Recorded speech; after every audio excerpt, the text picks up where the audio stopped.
जैसा कि इस सवाल में आप देख रहे हैं, माय कम है और वफाई ज्यादा है। आय कुछ भी नहीं लेकिन बहुत कुछ है।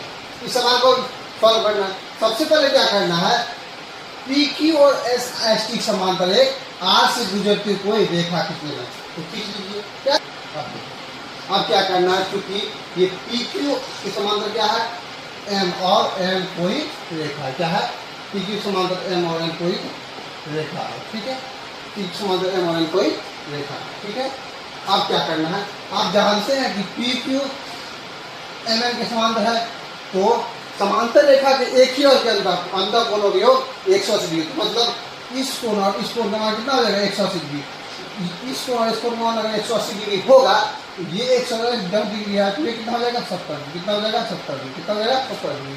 और ये कोण और ये कोण कितना होगा, 180 डिग्री। क्यों, क्योंकि समांतर रेखा के एक ही और के अंतर कोणों का योग 180 डिग्री का।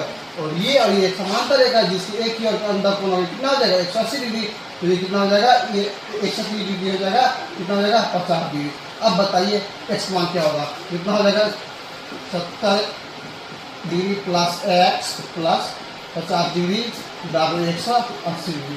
कहाँ से 180 डिग्री होगा, क्योंकि रैखिक रूल कहता है कि एक ही रेखा पर बड़े सभी कोणों का योग 180 डिग्री होता है। तो ये एक ही रेखा पर बड़े सभी कोण है, इसका मान कितना हो जाएगा, 180 डिग्री हो जाएगा।